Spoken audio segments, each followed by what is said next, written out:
Alice's Adventures in Wonderland by Lewis Carroll. Chapter 11. Who Stole the Tarts?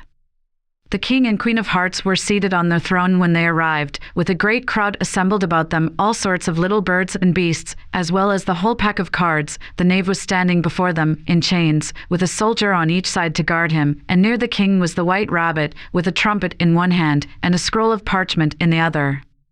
In the very middle of the court was a table, with a large dish of tarts upon it. They looked so good, that it made Alice quite hungry to look at them. I wish they'd get the trial done, she thought, and hand round the refreshments. But there seemed to be no chance of this, so she began looking at everything about her, to pass away the time. Alice had never been in a court of justice before, but she had read about them in books, and she was quite pleased to find that she knew the name of nearly everything there. "That's the judge," she said to herself, because of his great wig. The judge, by the way, was the king, and as he wore his crown over the wig, look at the frontispiece if you want to see how he did it. He did not look at all comfortable, and it was certainly not becoming. "And that's the jury box," thought Alice, "and those 12 creatures," she was obliged to say creatures, you see, because some of them were animals, and some were birds. "I suppose they are the jurors." She said this last word 2 or 3 times over to herself, being rather proud of it, for she thought, and rightly too, that very few little girls of her age knew the meaning of it at all. However, jurymen would have done just as well. The 12 jurors were all writing very busily on slates. "What are they doing?" Alice whispered to the Griffin. "They can't have anything to put down yet, before the trial's begun." "They're putting down their names," the Griffin whispered in reply, for fear they should forget them before the end of the trial. "Stupid things!" Alice began in a loud, indignant voice, but she stopped hastily, for the white rabbit cried out, "Silence in the court," and the king put on his spectacles and looked anxiously round, to make out who was talking. Alice could see, as well as if she were looking over their shoulders, that all the jurors were writing down stupid things on their slates, and she could even make out that one of them didn't know how to spell stupid, and that he had to ask his neighbor to tell him. "A nice muddle their slates'll be in before the trial's over," thought Alice. One of the jurors had a pencil that squeaked. This, of course, Alice could not stand, and she went round the court and got behind him, and very soon found an opportunity of taking it away. She did it so quickly that the poor little juror, it was Bill, the lizard, could not make out at all what had become of it, so, after hunting all about for it, he was obliged to write with one finger for the rest of the day, and this was of very little use, as it left no mark on the slate. "Harold, read the accusation," said the king. On this, the white rabbit blew 3 blasts on the trumpet, and then unrolled the parchment scroll, and read as follows. "The Queen of Hearts, she made some tarts. All on a summer day. The Knave of Hearts, he stole those tarts, and took them quite away. Consider your verdict," the king said to the jury. "Not yet, not yet," the rabbit hastily interrupted. "There's a great deal to come before that." "Call the first witness," said the king, and the white rabbit blew 3 blasts on the trumpet and called out, "First witness." The first witness was the Hatter. He came in with a teacup in one hand and a piece of bread and butter in the other. "I beg pardon, Your Majesty," he began, "for bringing these in, but I hadn't quite finished my tea when I was sent for." "You ought to have finished," said the king. "When did you begin?" The Hatter looked at the March Hare, who had followed him into the court, arm in arm with the Dormouse. 14th of March, I think it was," he said. 15th, said the March Hare. 16th, added the Dormouse.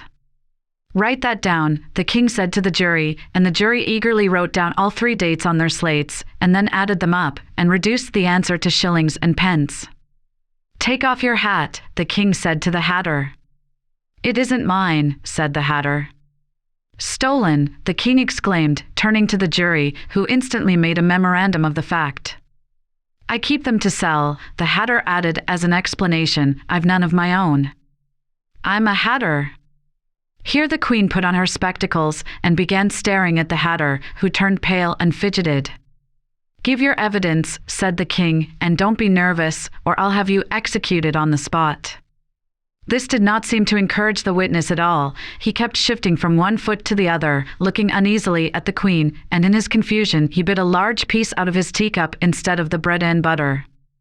Just at this moment Alice felt a very curious sensation, which puzzled her a good deal until she made out what it was. She was beginning to grow larger again, and she thought at first she would get up and leave the court, but on second thought she decided to remain where she was as long as there was room for her. "I wish you wouldn't squeeze so," said the Dormouse, who was sitting next to her. "I can hardly breathe." "I can't help it," said Alice very meekly. "I'm growing." "You've no right to grow here," said the Dormouse. "Don't talk nonsense," said Alice more boldly. "You know you're growing too." "Yes, but I grow at a reasonable pace," said the Dormouse, not in that ridiculous fashion. And he got up very sulkily and crossed over to the other side of the court. All this time, the Queen had never left off staring at the Hatter, and, just as the Dormouse crossed the court, she said to one of the officers of the court, "Bring me the list of the singers in the last concert," on which the wretched Hatter trembled so that he shook both his shoes off. "Give your evidence," the King repeated angrily, "or I'll have you executed, whether you're nervous or not." "I'm a poor man, Your Majesty," the Hatter began, in a trembling voice, "and I hadn't begun my tea not above a week or so, and what with the bread and butter getting so thin, and the twinkling of the tea." "The twinkling of the what?" said the King.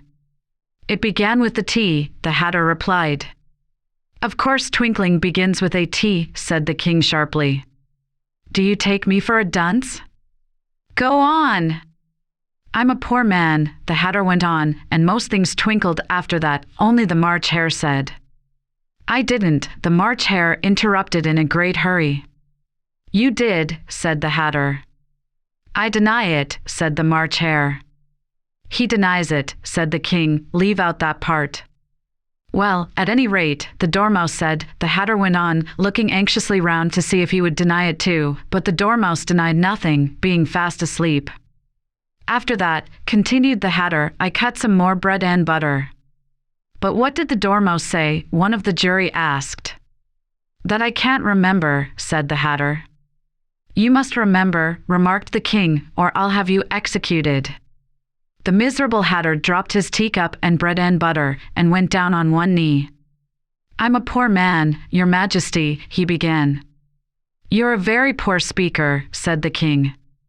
Here one of the guinea pigs cheered, and was immediately suppressed by the officers of the court. As that is rather a hard word, I will just explain to you how it was done. They had a large canvas bag, which tied up at the mouth with strings. Into this they slipped the guinea pig, head first, and then sat upon it. "I'm glad I've seen that done," thought Alice. "I've so often read in the newspapers, at the end of trials, there were some attempts at applause, which was immediately suppressed by the officers of the court, and I never understood what it meant till now." "If that's all you know about it, you may stand down," continued the King. "I can't go no lower," said the Hatter. "I'm on the floor, as it is." "Then you may sit down," the King replied. Here the other guinea pig cheered, and was suppressed. "Come, that finished the guinea pigs," thought Alice. "Now we shall get on better." "I'd rather finish my tea," said the Hatter, with an anxious look at the Queen, who was reading the list of singers. "You may go," said the King, and the Hatter hurriedly left the court, without even waiting to put his shoes on. "And just take his head off outside," the Queen added to one of the officers, but the Hatter was out of sight before the officer could get to the door. "Call the next witness," said the King. The next witness was the Duchess's cook. She carried the pepper box in her hand, and Alice guessed who it was, even before she got into the court, by the way the people near the door began sneezing all at once. "Give your evidence," said the King. "Shan't," said the cook. The King looked anxiously at the White Rabbit, who said in a low voice, "Your Majesty must cross-examine this witness." "Well, if I must, I must," the King said, with a melancholy air, and, after folding his arms and frowning at the cook till his eyes were nearly out of sight, he said in a deep voice, "What are tarts made of?" "Pepper, mostly," said the cook. "Treacle," said a sleepy voice behind her. "Collar that dormouse," the Queen shrieked out. "Behead that dormouse." "Turn that dormouse out of court." "Suppress him." "Pinch him." Off with his whiskers. For some minutes, the whole court was in confusion, getting the dormouse turned out, and, by the time they had settled down again, the cook had disappeared. "Never mind," said the king, with an air of great relief. "Call the next witness." And he added in an undertone to the queen, "Really, my dear, you must cross-examine the next witness. It quite makes my forehead ache." Alice watched the White Rabbit as he fumbled over the list, feeling very curious to see what the next witness would be like, for they haven't got much evidence yet, she said to herself. Imagine her surprise when the White Rabbit read out, at the top of his shrill little voice, the name Alice.